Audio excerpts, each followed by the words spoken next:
कुकाणे येथील पोपटराव लोंढे यांची सावित्रीबाई फुले शिक्षण संस्थेतील मुख्याध्यापक भोजराज उर्फ राजेंद्र लोंढे यांचे वर्तन औरंगजेबालाही लाजवेल असे असल्याचा आरोप त्यांच्या जन्मदात्या पित्यानेच केले आहे.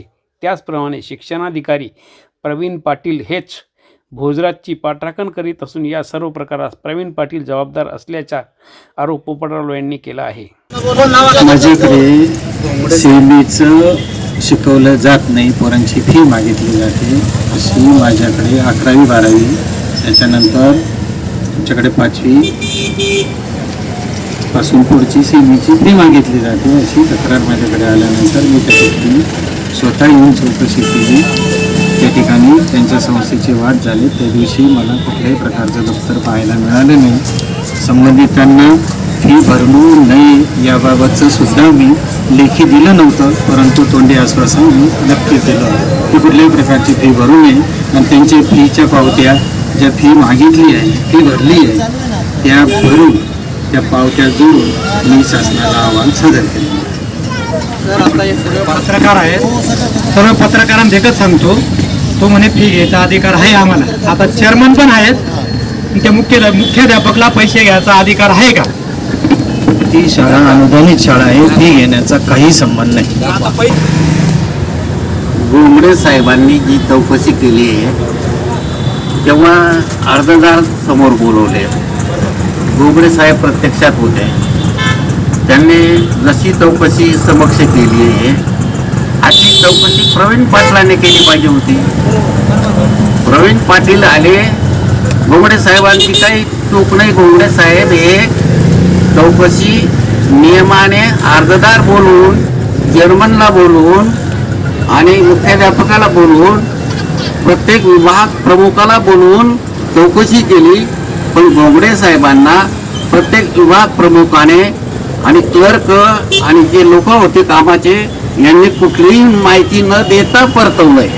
फक्त प्रवीण पाटलांना यायचं होतं ना, तर मग त्यांनी चेअरमन म्हणून मला बोलवलं पाहिजे होतं, तक्रारदार म्हणून तुम्हाला बोलवलं पाहिजे होतं. पण प्रवीण पाटील हे काय झाले हे ते देव जाणो.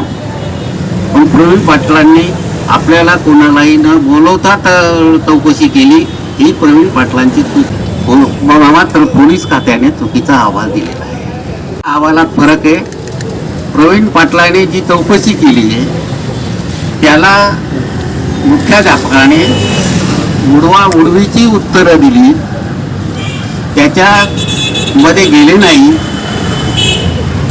त्यांना तक्रारदारांनी पावत्या दाखवल्या असत्या, तक्रारदारांनी मुलं हजर केली असती, तक्रारदारांनी सगळे पुरावे दिले असते, हे घेणं भाग होतं. हे प्रवीण पाटलांनी का केलं नाही? आणि जो प्रवीण पाटलांनी जो अहवाल आज पाठवला आहे तो बी नव्हे असा अहवाल, हा चुकीचा अहवाल आहे. हा त्याने सांगितलं आणि यांनी ऐकलं, हा चुकीचा अहवाल आहे. मुख्याध्यापक माझा मुलगा जरी असला तरी रावणाला, दुर्योधनाला आणि औरंगजेबाला लाजवेल अशा प्रकारचा आहे तो. कधीही खरं बोलत नाही.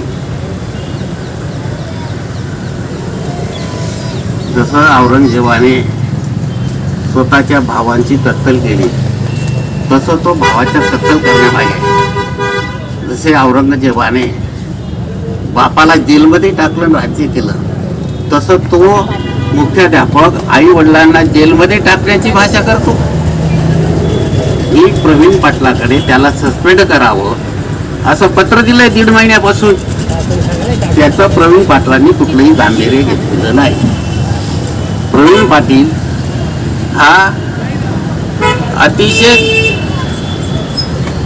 त्या प्रकारातला माझ्या मुख्याध्यापकाचा जवळचा मनुष्य आहे. अशा अधिकाऱ्याकडनं चौकशीची आम्हाला काही एक अपेक्षा नाही. मंत्री महोदयांनी दुसऱ्या जिल्ह्याच्या शिक्षण अधिकाऱ्याला पाठवून ती चौकशी केली पाहिजे.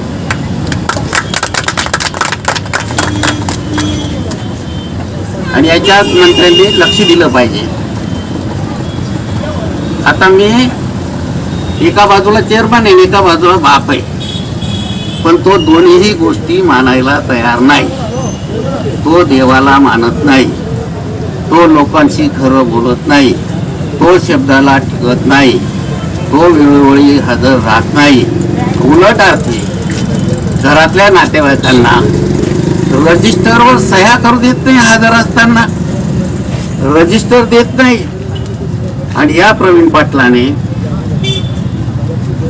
ज्युनियर कॉलेजचे रजिस्टर पाहण्याऐवजी माध्यमिकचे रजिस्टर पाहिले आणि मग सह्या का करू दिल्या नाही हे विचारलं पाहिजे होतं. प्रवीण पाटलाकडे, या लोकांकडे रिकव्हरी काढली आहे प्रवीण पाटलांनी, त्या लोकांचे अर्ज आहेत की मुख्याध्यापक आम्हाला सह्या करू देत नाही, गेटमध्ये येऊ देत नाही, आवारात येऊ देत नाही, हे अर्ज आहेत प्रवीण पाटलाकडे. प्रवीण पाटलाकडे एक हरिजन ऍक्टचा अर्ज आहे, त्याची चौकशी नाही. गावकऱ्यांचा तक्रारी आहे, त्याची चौकशी नाही. चेअरमनच्या तक्रारी आहे, त्याची पण चौकशी नाही. कुठल्याही चौकशा या एका वर्षात प्रवीण पाटलाने केलेल्या नाहीत. म्हणून मंत्री महोदयांनी गांभीर्याने याचा विचार करून दुसऱ्या शिक्षण अधिकाऱ्यामार्फत ही चौकशी लावावी. आणि त्याने आतापर्यंत मिळवलेली प्रॉपर्टी आणि त्याचा पगार याचंही गांभीर्य लक्षात असलं पाहिजे. याचीही SIT मार्फत चौकशी झाली पाहिजे, एवढी मला शासनाकडे विनंती करते. आणि ते मुख्याध्यापक आहे, बरोबर. तर काही दिवसांपूर्वी तुमच्यात काही बाचाबाची झाली होती कार्यालयामध्ये आणि व तुम्ही चप्पल काढून त्यांना मारली, हे तक्रारदारांचं म्हणणं आहे. हा, बरोबर आहे. हा, मग हे काय करणार नेमकं? मुलगा म्हणून मी मारलं? सांगतो तुम्हाला. हा. ही निकम म्हणून अधिकारी पंचायत समितीचे आलेले होते आणि गावकऱ्यांची तक्रार होती की जिथं मुलं शिकतात तिथं प्रार्थना केली पाहिजे, जिथं मुलं शिकतात तिथं प्रार्थना केली पाहिजे. आणि मग त्या अधिकाऱ्याला मी सांगितलं, होय तिथं 3 एकर जागा आहे, तिथं प्रार्थना झाली पाहिजे, कशाला इतक्या लांब मुलं ते रोडने नेतो. तो काय म्हटला, कुणाच्या बापाची जागा आहे का? म्हणजे मी बाप असून मी त्याला पैसे जमीन घ्यायला दिलेले असून अद्यावत कामाला मी त्याला मदत केलेली आहे आणि तो माझाच बाप काढायला लागला. मग मला राग आला आणि मी चप्पल मारली.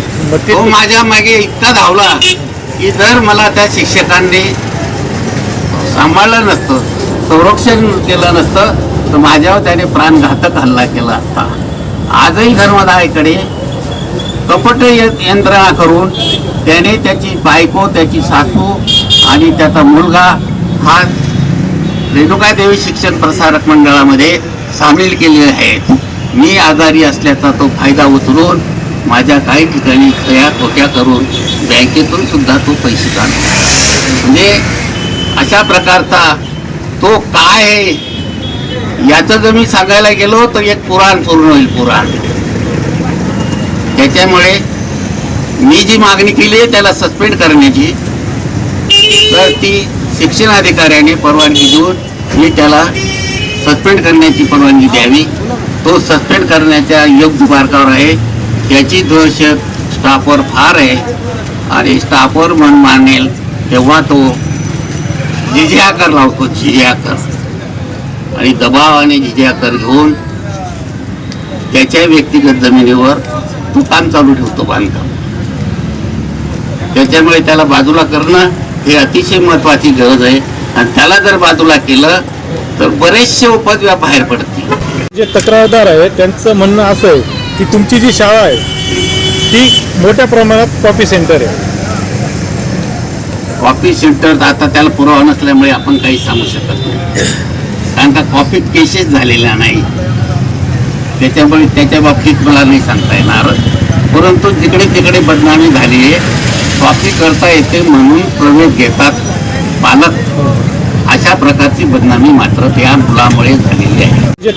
की प्रत्येक शाळेत राष्ट्रगीताबरोबर महाराष्ट्रगीत ध्वजबंधनकारक आहे, तर यांच्या शाळेत होत नाही, त्याबद्दल तुमचं काय मत आहे? त्यांच्या शाळेतही झालंच पाहिजे असं कुठले हे घेणार नाही किंवा असं काही नाही. नाही, आमचं म्हणणं ते नाही घेत नाहीत हे मुलं सांगतात त्यांना ना. घ्यावंच तर मग लागेल. त्यावर कारवाई कोण करतंय, कोणाची जबाबदारी येते? त्यांची जबाबदारीच आहे. महाराष्ट्र गीत आहे, ते राज्याचं गीत आहे, त्यांना म्हणावंच लागेल. ते घेत नाही तर त्यांच्यावर कारवाईची जबाबदारी कार्यवाही कोणाची? व्हायचं. आपल्या काय होईल या नात या निष्क्रिय शेत कुठला अधिकारी थोडीशी नाचकी झाला शेवसनं नाक दाबलं शेवसनं तोंड उडावणे मग ते येतील तुम्ही आश्वासन देतील तुम्ही 3 महिना आणि लोक संघटित होतात नाही सर